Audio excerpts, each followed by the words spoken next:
Good evening, everyone. I'd like to call to order this public hearing on the 2025-2026 school budget. Today is Tuesday, May 6, 2025. Please stand for the pledge.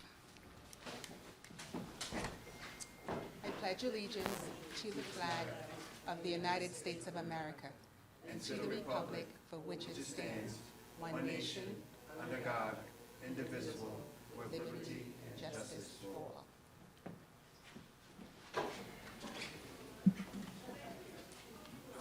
Thank you.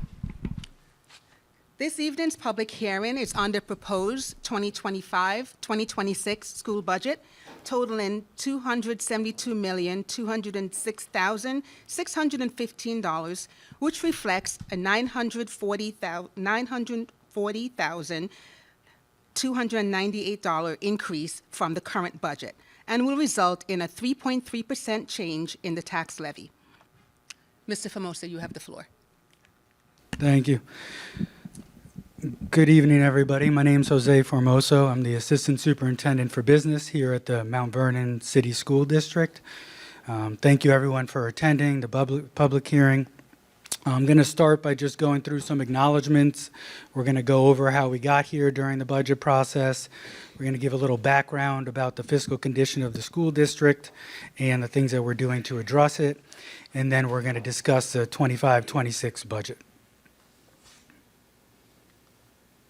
So just some acknowledgments. This budget was put together with the board trustees, our senior cabinet, and our budget committee. We'd like to thank all of them. I'd also like to thank everybody in the buildings and everyone who helped really get this together. We did have quite a bit to tackle on this budget in the beginning of the year. As people know, we were designated in fiscal distress. We've been in fiscal distress for a number of years, and we knew that we were going to have to make some pretty difficult decisions in order to really start 25-26 school year on the right foot. So here is just some key budget dates. On April 9th, we had a special meeting which we discussed some personnel matters regarding the budget, and then on April 23rd, the board adopted the budget, and today we're having the budget hearing. The next big date will be the annual budget vote, which is May 20th. That's the budget vote and the school board election.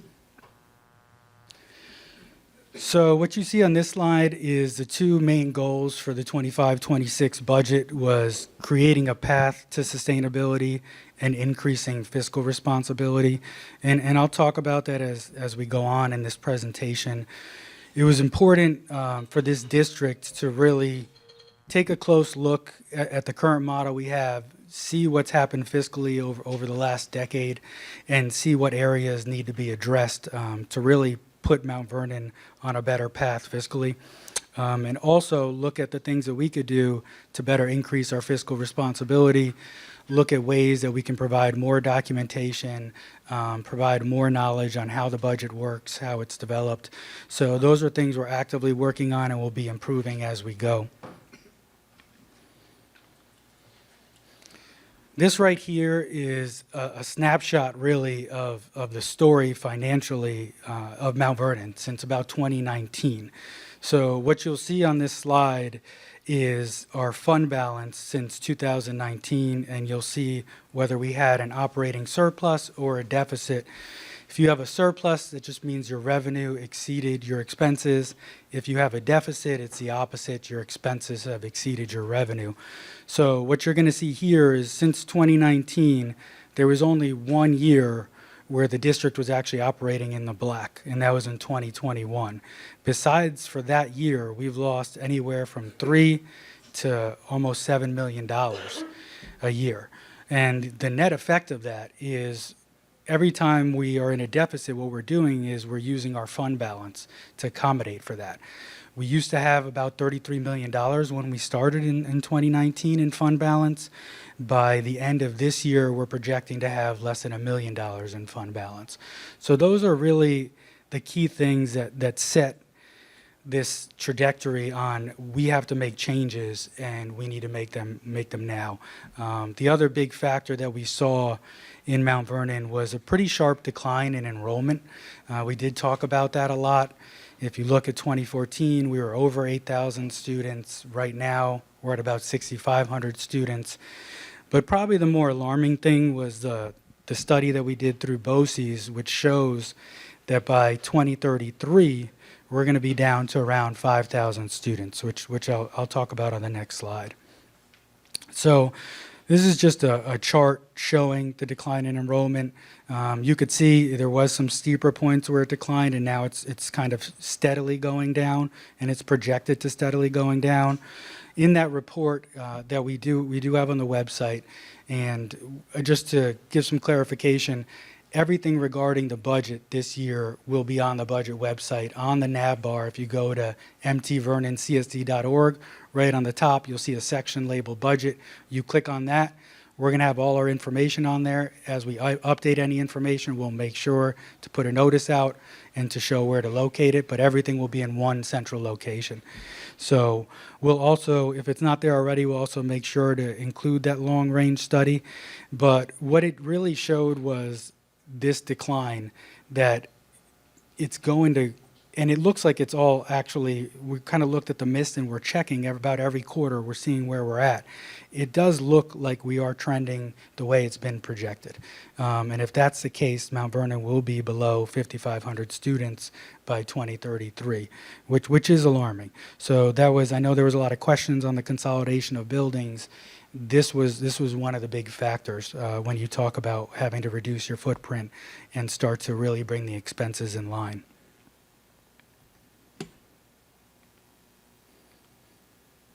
So this next slide is the restricted reserves. So what I talked about before was our total fund balance. In part of that, we have what's called restricted reserves. And the reason I'm just really making sure to include this on any presentation is because this year, we're projected to go over our budget. So our budget was about $271 million. When we do what's called fund balance projections and expense projections, we're noticing that we're going to go to about $278 to $280 million in expenses this year. That's that we already had put a purchasing freeze all the way in, I think it was like October. So we already started to try to cut back on expenses, but we're still going to go well over our projected budget. One of the biggest reasons for that, unfortunately, was transportation. We did have to go out to bid last year. That bid did increase our prices by 40%, which for a district of our size, we run about 80 routes in district a day. So that's about a $7 million increase in transportation costs alone. So that was a big factor in this. If we do go over exceeding our budget, one of the solutions is we'd have to reduce our reserves. So that's just what this is showing that could happen. We could have to reduce our reserves. At that point, we'd be looking about a little under $500,000 in remaining reserves. I do want to point out something that's very important for the community to know. We were aware of this situation as the year went on, so we've been talking to the state and we've been telling them about these issues. And the state is looking to give us what's called a state aid spin-up. What that is they give us an advance in state aid. It's looking to be, what we're trying to get is about $8 million for this year, and that's payable back in 30 years. So what happens is that amount is just divided by 30, and our aid each year is reduced by that amount.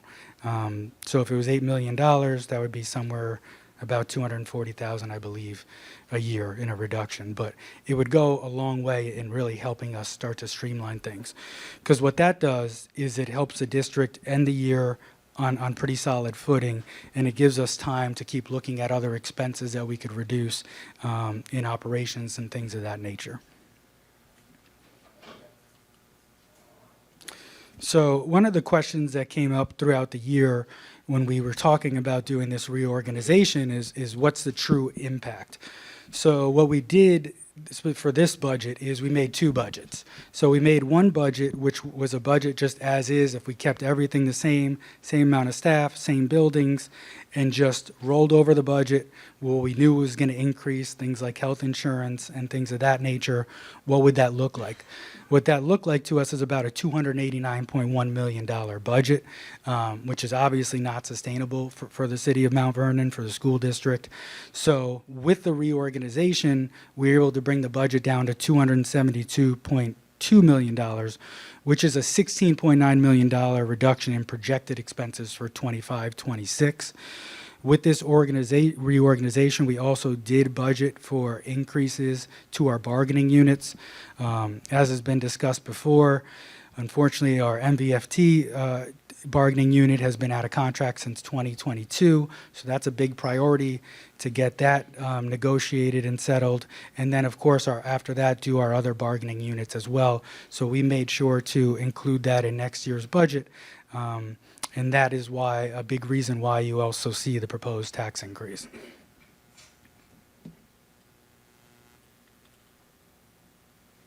So this next slide is just the measures that we've been taking to address the fiscal condition. So the first thing we did was what's called a fiscal analysis. We brought in a third party called Capital Market Advisors. They specialize in helping school districts, and specifically school districts who are in fiscal distress. So they prepared that fiscal analysis and they presented that in December of 2024. The next thing that we're working on with them is a multi-year financial plan to really go out 5 years and look at any other contracts that are expiring or that will be expiring after they're settled, look at the makeup of the districts, what are the capital needs that are needed, and take a holistic approach towards putting us in a better position year over year. That plan is expected, the first draft is expected to be done this month. One of the things that it really is contingent on is, will this tax increase pass? If that doesn't pass, that plan is going to look very different. So that's why that plan hasn't been released yet. The other thing we did is what's called a state aid review. So we get about 42% of our revenue for the district in state aid. So one of the big things that we want to do is take a close look at our state aid and see, are there any other ways we could maximize our revenue specific to state aid? So we are working on doing that. It looks like it will happen around June of 2025. If not, it would be early in the summer. But we're really trying to get that done for June of 2025. The other thing was the efficiency study. As I discussed, we had a very, very large increase in transportation, over 40%. So we have been working on an efficiency study. We're just waiting for some of the zoning to be done in order to conclude that. But early projections show that we could reduce about $1.5 to $2 million in transportation costs for the district. And then the final thing was a facility study, which helped us to look at the reorganization and to make those decisions. So this right here is just a pie chart showing where the bulk of our revenue comes from. So property taxes is almost 52% at 51.6. The other majority is state aid. I'm sorry, I think I said 42. It's actually be about 44.4%. The state aid numbers are based on projections right now because the New York State budget has not been officially passed yet. So that number is subject to change, but we were conservative with this projection. We went off what is right now on what's called the governor's run. So we feel confident about the number that we currently have. And the other thing, we broke out how much we receive in pilots, which are payment in lieu of taxes, and then our prior year taxes.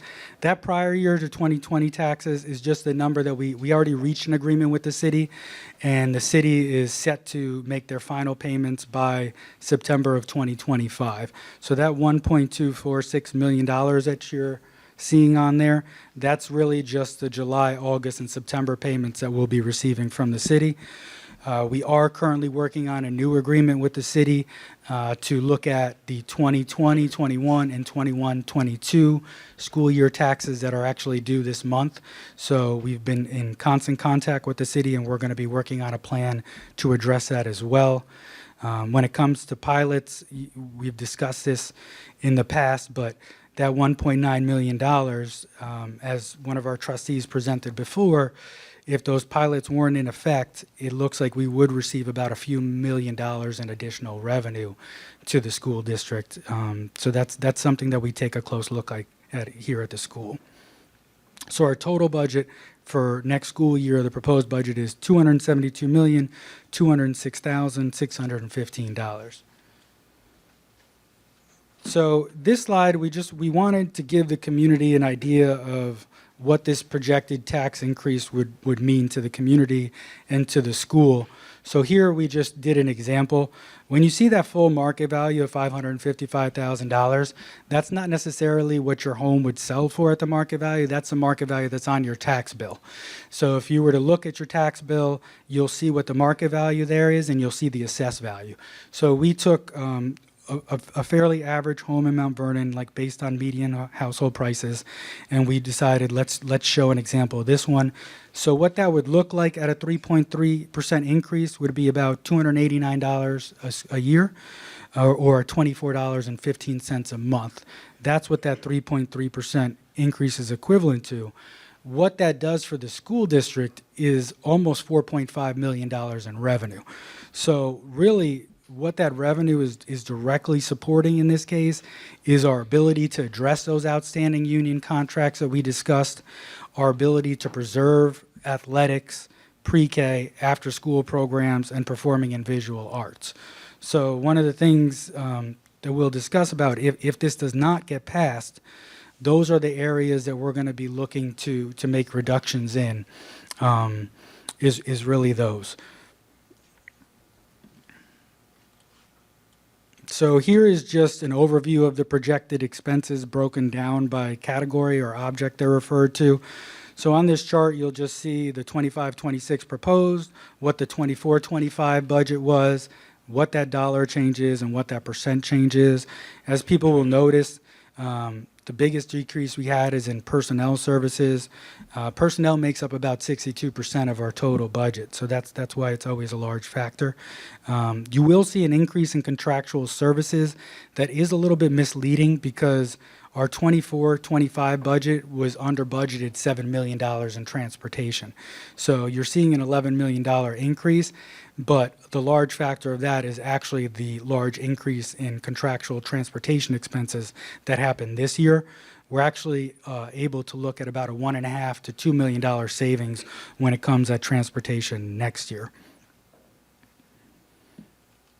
And then the other things that sometimes I'm asked about the debt service. So debt service is just our annual cost for our existing debt, specifically on any bonds, capital projects that we did. So you'll see it broken down into principal and interest.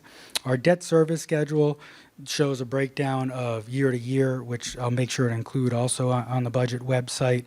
Our debt is expected to almost completely fall off by 2033. And we are also looking.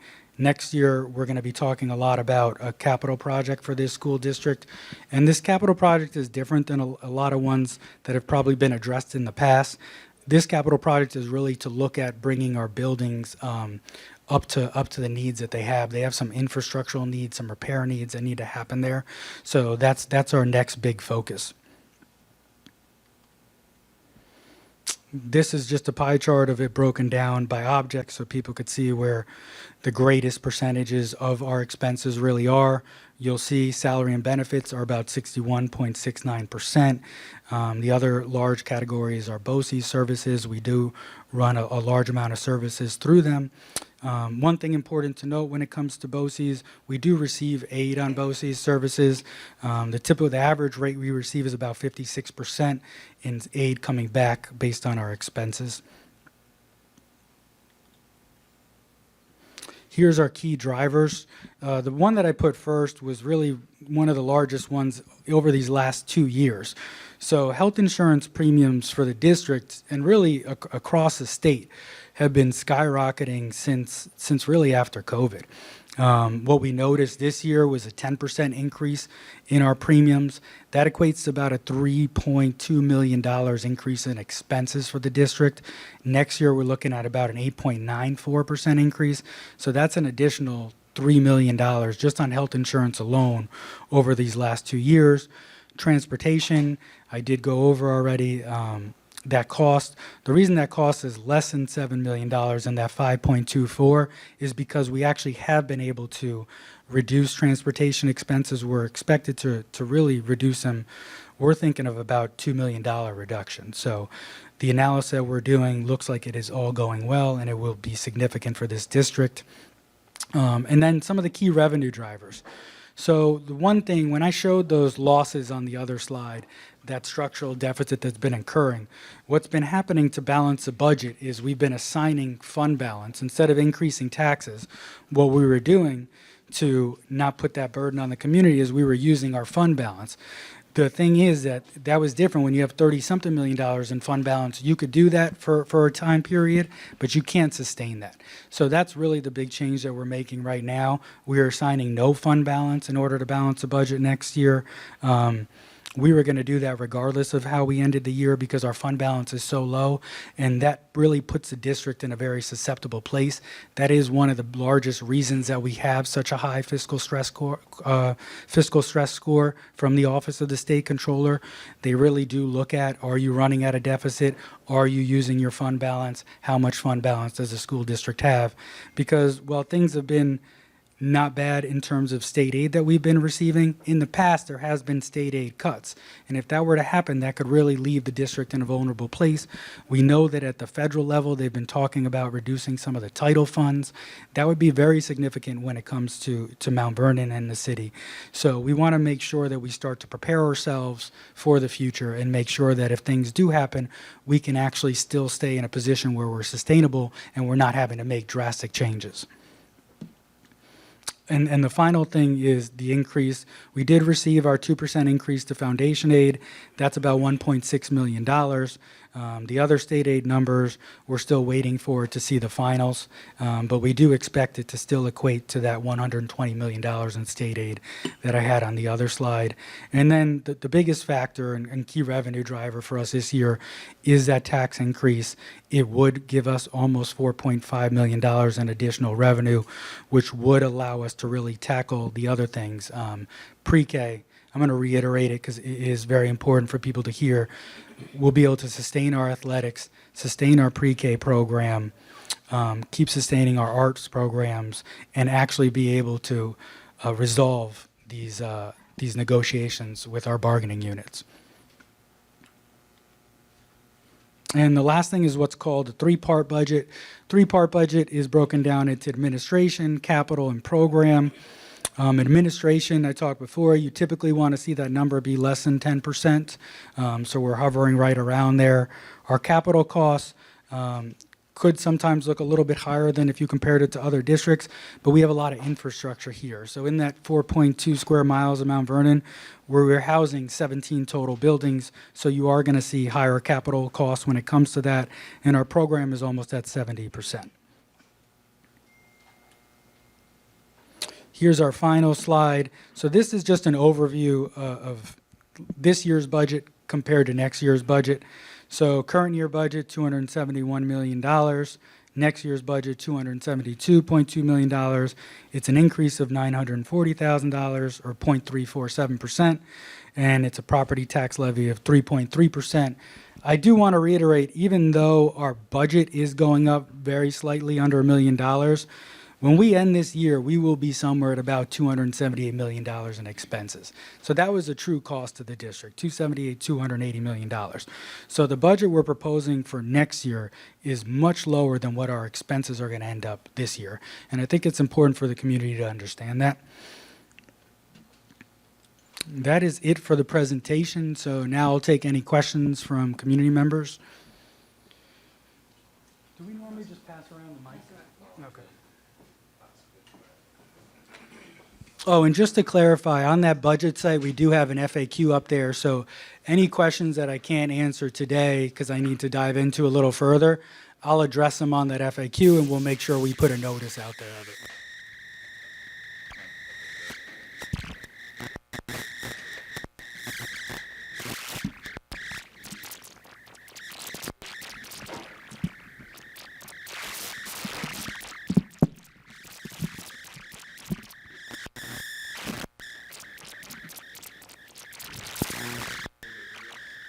Do this one. Check.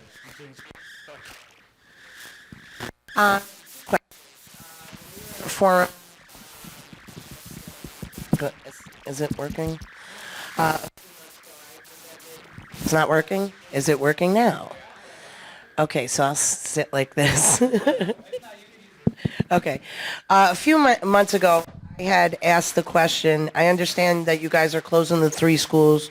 Number one, I wanted to know what was the plan for those properties. Are they going to be sold? Are they going to be rented? And then my second question is, a lot of friends and families are teachers here in the district. I understand that the tax increase would also go to contractual CBAs, but where are you guys in the process of that? Like, are you guys sitting down, and what do those increases look like? Because a lot of the union members are scared. I mean, we're all going through increases in groceries, gas, everything. So I'm just curious because it's hard for them to plan also.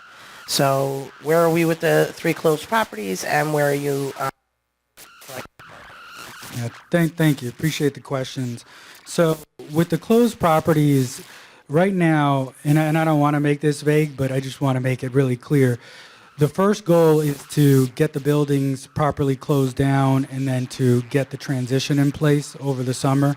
Then at that point, the board and the cabinet are going to sit down and discuss what's the best solution for Mount Vernon, and it's going to be a process. So, looking at whether it's leasing or selling buildings, getting valuations, all that is really going to be looked at after we first close down the buildings. And the reason for that is there's a lot of work when it comes down closing buildings, especially when you're doing 3 at one time. So really that's the number one priority. Let's make sure we close them properly. Should make sure that the students are all properly moved and everything goes well with that. And then let's address the buildings after that. Do you want to ask, is it on this one? Yeah. Sure. No, actually, go ahead. You want me to answer that second one? Sure. So the second one with the bargaining units, we are speaking, we're specifically in talks right now with the MBFT. The thing is that we are proposing a tax increase, so we can only go so far until we figure out where this budget is going to truly land this year. So that's why we are waiting for some things until May 20th to see what happens, because if it doesn't go through on May 20th, we have one more opportunity to put forth an increase, and then we'd have to go into something what's called a contingency. That is a very difficult budget to put forth. It is not great for communities typically. We would have to reduce our equipment codes. We'd have to make severe reductions across the board. So that's something we're looking at, and hopefully that won't come into play, but that is something we're also looking at. But in putting the budget together, you had a number. Yeah, you're working with a number for. So are we at a 2% increase? I mean, and I think that's really important for people to understand, right? Because you may have to come back with another budget. What is the percentage that you guys were working on for those contracts for those 3 years? So I'll be honest, I don't know if I'm at liberty to say that at this time because we haven't had that conversation yet in negotiations. What we could do is once we have that conversation in negotiations, we have no problem making that known as long as they're good with that. But there had to be a number. There had to be a number you're working with. I would think if this is a public budget that the public wants to understand better. I mean, of course, we want to have good education for our kids in the community, and we also want to have a living wage for our teachers. So there had to be some number that you guys were working with, some percentage that you guys were working with. So if anybody can answer that. I'm sorry, we're not at liberty to say what that is right now. Then behind closed doors in negotiation, the two sides have their figures, but it's not something that we could discuss publicly yet. And I don't want to feel like we don't have our legal counsel. Actually we do. So I could see, but we don't have the person who is actually running the negotiations from our legal side here today. So I don't want to put myself in a situation. Okay. But I have no problem again giving that information. Yeah, I just think the public would like to understand that better so that they can understand what they're voting on, because to blindly go into the ballot box and vote on something that they're not clear on, you guys are promoting this budget as, we're going to negotiate the CBAs. And this is not an attack in any way on you guys. I think that the public has a right to know what percentage rate you guys are looking at. My second question. Sure, just to stay on that first one, it's not even that I'm disagreeing. I'm just not sure if I can actually publicly state it yet. So I understand, if I can but you publicly created, state it, but I there's certainly numbers will. in this budget okay, and you're going out to the public and you're asking for a 3% increase, we should have an understanding of what the percentage rate you guys were working with. You know, was it 3%? I get it. If you guys can't answer it, I don't know if you're actually accurate on that. But my second thing that I wanted to answer, it was disturbing to me as a taxpayer, also as an elected official here in Mount Vernon, that as of October, I got a bunch of emails from teachers within the district saying exactly what you said, that there was a buying freeze on everything within the district. So my immediate, thought was, okay, this wasn't budgeted properly prior. So, but then you mentioned something that I thought was very pivotal here. So you guys went out to bid for the busing, the transportation. So was the budget created prior to that RFP? And did we not have the proper number in Nope. that last budget? So what happens is they don't have to give a very large notice if they're not going to renew at CPI. And that's what happened. So it was happening towards the end of the budget. It was already finalized, and then all of a sudden we found out they're not gonna renew. We had to go out to bid, and then we actually had to do a second bid. So we didn't have those numbers at the time.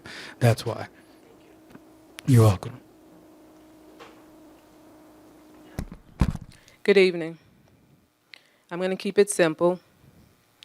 Is a 3.3% tax levy increase significantly above the 2% cap following a decade of supporting school board election campaigns that advocated for 0% increases, protecting students and taxpayers, particularly within the current economic climate? Sure. And just to clarify, because actually I just had an interview with News 12 and we talked about the cap, because there's always a lot. Hello? I'm sorry. There's always a lot of confusion around that because they call it a 2%, but what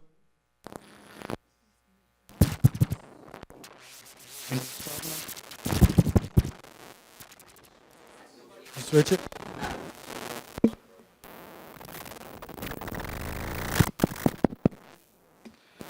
So what it is with the 2% is it's based on a calculation. Our cap is actually 5%. And that's actually, I believe, in our budget book. So that's why when you see proposals for taxes, you'll see 3.95, 3.5. None of those are overriding the cap because it's based on a formula. And after you put your formula, you can see what the cap is. So our cap is 5%. We went out at 3.3 because that was based on what our needs are. And we are significantly under that tax cap. And part of the reason it's at 5% is because we have not done tax increases in the past. I am positive on this answer. So that I will tell you that I am positive of. That's how the tax cap works, and the formula, I believe, is in the budget book. If it's not, I will actually post it on there. Sure. Honestly, at this point, I'm not really sure which. Let's put new mics in our budget also as well. Thank you for answering that, because my question was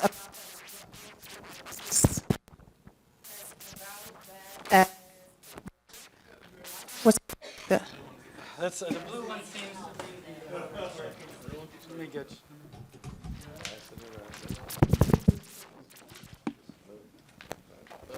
So that was my question as well, having that, being that less than 3 years ago, we had board members spearheading a zero tax increase revolt in our community, and now seeing in the midst of our finances being in decline, our fund balance being depleted, us being in fiscal distress, our teachers having no contract, yet they spearheaded this 0% tax revolt. And also, meanwhile, our student enrollment was already declining as well. So how detrimental do you see this, looking back now in those 3 years of 0%, 0%, 0%, now with the climate, the political climate that our country's in, with the inflation rate, how detrimental do you see that now a sudden 3.3% tax increase can be on a community where it's known that, we are a Title I community? That means 60% or more of our students live at or below the poverty level. We have a majority of our homeowners are age 60 and over on fixed incomes. And their homes, a lot of the homes in my neighborhood are worth way more than $500,000. So it's going to affect them more than just $28 a month. Yeah, I do want to clarify, that was based off the bill. So that market value, that home I know is roughly $800,000. So it said 555 because we have to stay, that formula is based off of what is on your tax bill, determines you use that full market value and then your assessed value, and that's how you get that calculation. So it's not what you would have if you appraised a home. So I don't want people to get confused about that. In terms of the tax increase and not doing it, one of the things, and it was presented actually to me by a gentleman who works on our capital projects and has been here for some time. The board, those struggles that you say with the community, there was a concerted effort to not increase taxes, to not put more pressure on the community. So that was done. The thing that I think was hard to address as it was happening, you had COVID happen. You have issues with tax collection at the city, and I'm not blaming on the city on that. I'm just stating what is true. It does cause cash flow issues for the school district. It does cause opportunity cost issues when we're not receiving our revenue on a timely fashion when it comes to that. So there was a number of factors, and I can't really go into the past as to why those decisions were made. What I can do is work with the team on addressing the issues and making sure that, like you said, if cuts happen at the federal level, are we going to be okay? Those type of things. So that's why you see this type of budget. That's why you saw this high level of decreases in expenses and reductions, because we are doing what we can to right the ship. But the truth is, you can't right a ship in 1 year. You can't just turn things around that quickly. So this is really the start of a process, and that's why that multi-year plan is going to be so important to address those issues.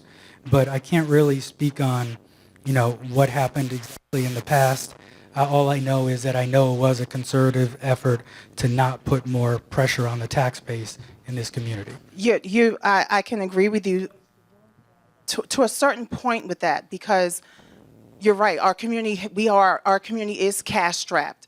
However, when you go for a decade of 0% tax increases, seeing what our funds have been, it doesn't now for a sudden how are us taxpayers supposed to trust now? How are we supposed to trust when we go out to vote? How are we supposed to trust this district now? When we went 10 years with 0%, and now we have 3 schools closing in our community, and now you want a 3.3% tax increase? No, I understand your question. It's totally rhetorical. Don't worry about it. I do want to address, though, we're aware of the challenges, and this whole year, what we've done is work very hard to start to get the expenses down. I know they were drastic, and it's hard when you make these kinds of decisions, but everything was to put this district on a sustainable path going forward so that we don't have to revisit this in 5 more years or in 10 more years. From now on, the goal is to continue on an upward trajectory, to be conservative when it comes to finances, and to really set this district on a new path forward. And I believe if you see what we've done, you'll see that we are taking those steps. Like when you look at a transportation study, when you look at a multi-year plan, a fiscal analysis, those are all things that are done to really put the district in a better place, and that's where we're at. And we're really at only the beginning, because there's more we can do. It does take time, but this is a major first step for Mount Vernon. Okay, my question is, how do you think you're supposed to take care of anything if you have no money coming in? Mount Vernon went 10 years without a tax increase. Mount Vernon, 10 years. So what did you think was going to happen? Seriously. If you have no money coming in, can you pay your bills? Yes or no? Right. Well, I don't want people to say there's no money coming in, because there's almost $270 million coming. Okay. So I don't want it to be like, oh, now they're saying there's no money. No, we've been receiving our state aid. That's $120 million. Sir, I'm talking about taxes. Right. Mount We have Vernon is no the only increase in city revenue. that went 10 straight years. And I even suggested maybe just a 1% tax increase. 1%. That would have been something coming in. Now you're at the point that you're closing 3 schools, and why not start with 1 school? Another thing is there an official letter from Albany saying that these schools are completely, that they will be closed? Because no one has seen a letter. Is there any such thing as that? Sure. So I'm going to answer. I think I got them in order, but it might be out of order. Probably. Why 3 schools? Yeah. $16.9 million over our expenses, $289 million. There's no tax increase that would be able to support that kind of a budget. So that's why. And the reason it was looked at, the truth is our enrollment did go down over 1,500 students, and it's projected to go down another 1,500 students. You can keep the same level of infrastructure if you want, but it comes at a high cost. And that high cost will come from taxpayers, which it's up to them if they want to vote on that. We did an analysis. We had BOCES also look at our capacity. There were some buildings that are at 32% capacity. Now, if you think about the cost of running a building that is meant for over 3,000 children, and you have 1,050 in there, I don't believe that is a proper use of taxpayer funds. So I believe it did need to be addressed, and I stand by that. Well, I understand that, but I'm saying to go for 10 years, it was ridiculous. I do understand your And then comment. we are paying for 2 superintendents, team in lawyers' fees. Our teachers are not getting any kind of increase or any kind of raise. I'm sorry. It's just ridiculous what is going on there. Okay? I understand. It's just ridiculous. And you could have started with 1 school and just go over and over and over. But to close 3 schools, to go rogue at one time, and again, is there a letter from Albany stating this? An official letter? I wouldn't be the one to ask. I can get you that answer, but I wouldn't be the one to Okay, answer that because we one. would definitely like to see it. Sure. 10 years. Mr. Formoso, what is the status of the requested expedited state aid from New York? Because the PTA Council, we had a meeting with state representatives, and they were not in favor at all of giving money early to this district due to our financial situation. Okay, so the budget hasn't been passed, but we've been working with the executive director at the Conference of the Big Five. So they represent the 5 largest districts in the state of New York. We're also associated with that as the 3 smaller ones. And they have been the ones working with state legislators on that. And we have spoken to senators and assemblymen, and we were told that this will be going through. Obviously, their budget isn't passed yet, so nothing is guaranteed. So if you're asking, do we have a contingency plan if it doesn't go through? Yes, we do have a contingency plan. I got a question. I know you weren't here. Sure. But when the district decided to take its own taxes, would it have made things better if they had also certified at the same time for the uncollected taxes? Yes. Yes, it For would. 2 years, yeah. Yes.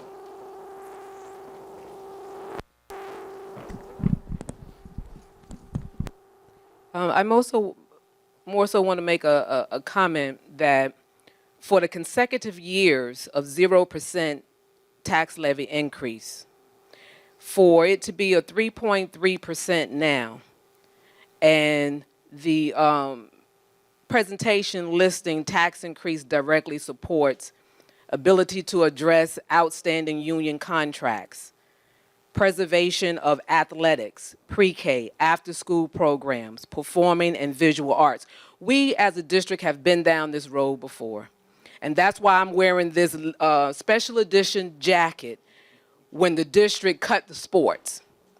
The scare tactic of cutting the sports again. So my question would be, for the number of years of the 0.0% tax increase, where was this concern for athletics, pre-K, after-school programs, performing and visual arts? That's one question. And then the next one is, minus the 0% tax increase, had there been a modest tax increase incrementally done, wouldn't that have put money towards our buildings for the repairs of our buildings, because capital projects were put at halt because we didn't have the money? We're not taking in money. And I like to keep things layman and simple. If you have a checking account and a savings and you spend up all your money just about in your checking account, where you now have to move towards your savings to pay your bills, and then you about spend up all your money in your savings where you're working at a deficit, but you yet make no deposits, as in tax levy increases into your checking account to pay your bill. Who does that has good fiduciary responsibility? So just to address the capital project, because this came up at another time. So you generally don't want to do any large-scale capital project using general fund money.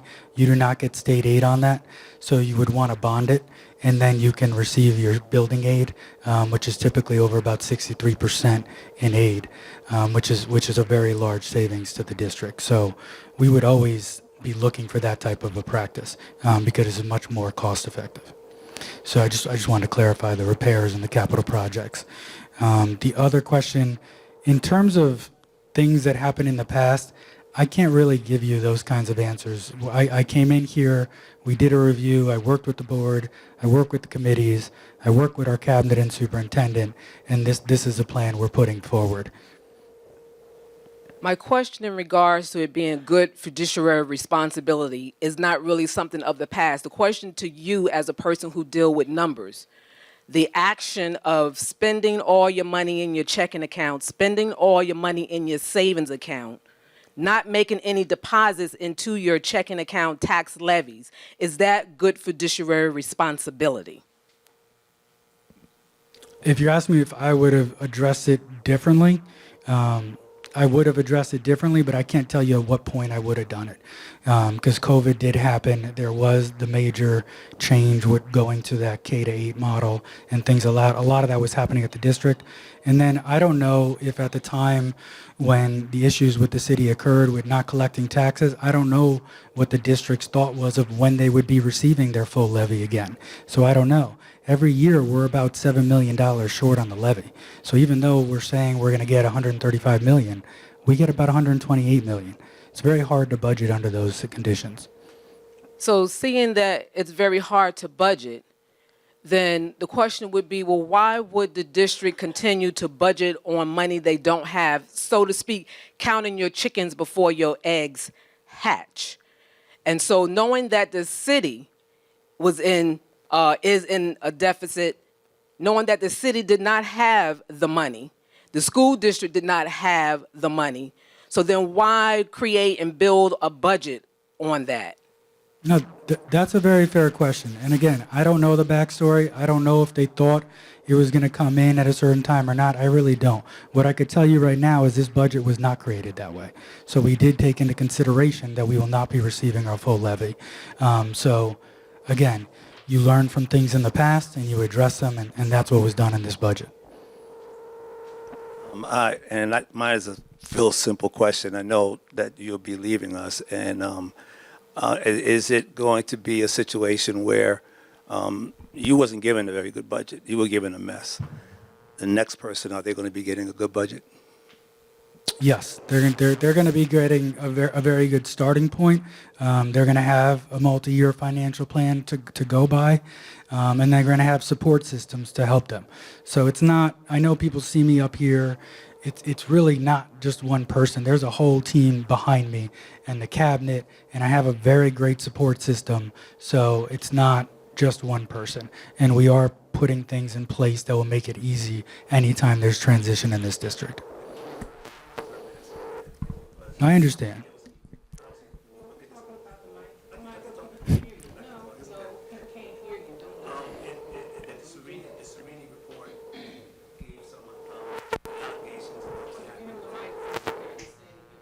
The Serini report gave obviously some allegations of what happened in terms of finances and things along that line. And so it sounded at a minimum that probably some better controls would probably be needed. And one of the things I'm concerned of is the idea of the changing of monies between budget lines, where that kind of get out of hand, and next thing you know, we're back into this. So that's what I meant. Are there going to be better controls in place, things along that line? Yes. So we really did address too in this budget any shortfalls that we saw happening in those budget lines to make sure they're properly accounted for the next year. Some budget transfers are always gonna happen, unfortunately, because people do, for example, switch buildings. We have transfers, unexpected expenses. So you will see that, but what you'll see is a budget that is much more in line. When you look at the variances, you won't see those large variances where maybe you see a budget that had a $7 million budget projection and it's $11 million type thing. So we did take a lot of time working with the board, the budget committee, to address those concerns. Okay. Thank you very much. Excuse me, I just want to address that we have just a few more minutes. We have to go on to our regular meeting, so we'll go around to anyone else, just a few minutes. Hello. So regarding the tax increase, and part of the rationale is a need to sustain, the preservation of athletics and arts programs. Now we say sustain. Is there a short-term goal or opportunity to expand? Because my sense is that part of the reason that enrollment is going down in the district is the lack of programs that we have compared to other districts here in Westchester. That is, in a nutshell, I've spoken to different members of the community, and that is a reason. Yes, it's important to sustain, but we need to go beyond sustaining because we will continue losing students in the district. And I guess after that, just to clarify, has the state aid spin-up been approved, or is that something that you're still waiting to hear back from the state? That's something that goes into legislation. So until the New York budget is approved, we won't know. We did have conversations. If it doesn't go in there, would they put forth a separate bill? And the conversation was yes. If it doesn't happen, they would put it on another bill. We did ask for that to come by May 20th, just so everybody knows. Your question on programmings, I'm probably not the best person to answer this question, but I will tell you the other thing that we're looking at is the type of programs that we're offering and doing an assessment on like how well they're running, do we need to make changes and things like that. But I'm not the right person to answer that. So if this budget does get approved on May 20th, what is a timeline that we will have healthy reserves where we'll be in a safe space? Sure. So that is a very difficult question to answer. Not that I'm avoiding it. It's just I'm not avoiding it because let's say things happen at the federal level. Let's say they reduce our funding on the grants. We're going to have to make decisions there. So that changes everything. Like a budget, you're making a budget on the information you know at that moment in time. So if unexpected expenses happening, that would reduce our reserves and things like that. But we really do feel we were very conservative in this budget. And next year we'll actually see the first step in us building back these reserves. And going forward, that's the plan, is to make sure that we're continuously building back not only the reserves where they were, but where they really should be. And we believe that should be about 2 to 3 months of expenses of the budget. So that would be more about $40 to $60 million in reserves for a district of our size. And maybe we have one more, Sure. right? Then we have to move on to our next meeting. Sure. So my question is, for like the 9-10 years that we didn't get a tax increase, has anyone calculated, like, if beforehand, if it was like 1 or 2% we were getting a year, has anyone calculated if we had gotten the 1 or 2% every year during that time, what our monies would have looked like at this time? Because I think that's something important, because I've seen a microcosm of this in other areas where things weren't increased for like 7 years or whatever, and then all of a sudden it's just like, oh man, we're in a hole now. Oh, but then the numbers, they did calculate it, and they're saying, oh, this is what we would have had. Has the district done that? So the public can see, oh, look, if we had done the 1 or 2% every year, we wouldn't have had this, because we would have had X, Y, or Z money. I think that's something important to share with the public. It's like, look, you guys might not want taxes, because I have to pay it too. Everyone in this room that lives here has to pay it. So no one wants to have to pay it, but it is what it is to make things survivable. So I think it'd be important for the numbers to get crunched to show, hey, if the last 9 or 10 years we did this, this is what we would have had, and we might not have been in this position. I would like to see those numbers. I understand. We'll take a look at that. Okay. For sure. Thank And you. I- We're going. Can I just make one final thing? I do want to address that when you look at a multi-year financial plan, you'll see assumptions. If taxes increase this much, this is what it does. If taxes don't increase, this is what happens. So going forward, that will be very clear to the community. Okay, I want to say that, Mr. Formoso, it's very unfortunate that you are leaving, because anyone who knows me know that I don't give out compliments, just issue them out like water, because this community does not trust the board and the administration. And just to the fact that now it's being rushed, you're asking the community for a 3.3% tax increase after several years of 0%, and now they're given 30 minutes or less, not even 30 minutes, because the budget presentation was from 6 to 6:30. And so where is their time for the community? So now the community is being rushed because they need to go to the board meeting when that can be delayed, because this opportunity for the community to express how they feel, their thoughts, and ask their questions should be allowed. And that's an issue that we have right now with this current administration and board that disrespects this community, but yet want them to approve a 3.3% budget increase, tax levy increase, but yet don't give them time to ask their questions. Ask your question. Before you ask that, I just want to clarify something. So, again, I haven't worked in Mount Vernon that long to know what the process should be exactly here in terms of it, but if the community wants another hearing, I have no problem having a Q&A session. That's not a problem from our side. So if that's something that people really want, we can work towards having that before the budget vote. What we don't want is for people to feel uncomfortable. A lot of work was put together to really address a lot of these concerns. I know I've talked about it before. We were headed towards a cliff, and we were very close to going over that, and it was very scary. And I believe now things are headed the right way. It's going to take time, but it's headed the right way. So if people want another session, I could speak with the board, the superintendent, and if it's okay, we'll make sure to address that. Can I ask really quick one question? second. I'm sorry. You could ask just 1 second. I do want you to know that Thursday evening there'll be a budget presentation. Monday evening there'll be a budget presentation. We're working on Tuesday as well. We're lining up with the different neighborhoods, and so that we're taking the show on the road, and we have things lined up. We will put on our website where those budget presentations will be held. But this Thursday, it will be at Pennington School. Monday, it's going to be a Zoom meeting with Axel is one of the individuals. You might be familiar with him.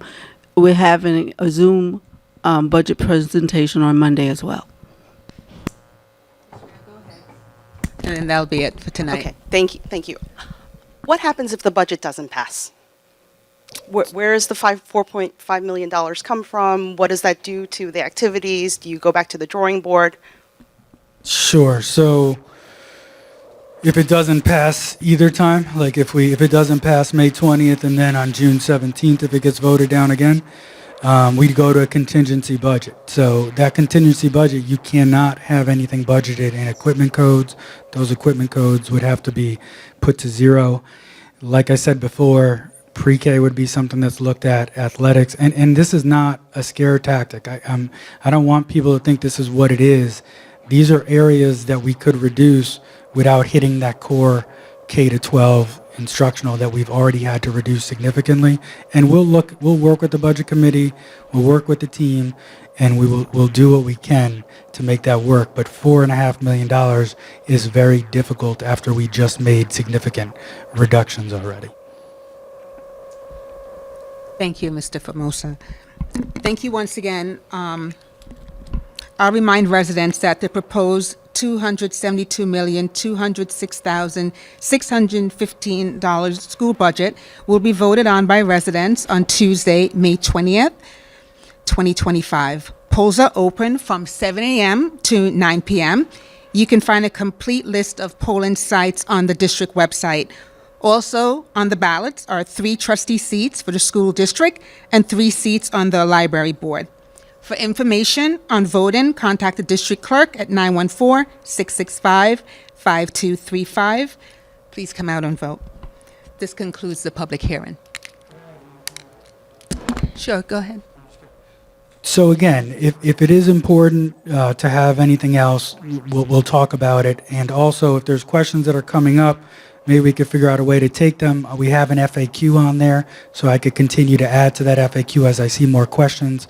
Again, we are trying to do this as transparent as possible, and I'm saying that myself. I love the team that I work with, I really do. People have been very supportive of me, and I appreciate that. And I want to make sure this community is in a good place. I know a lot of other people do as well. So if people have suggestions, we're happy to hear them, and we'll do what we can do. So thank you very much. Thank you, everyone, for you. coming out. Appreciate it.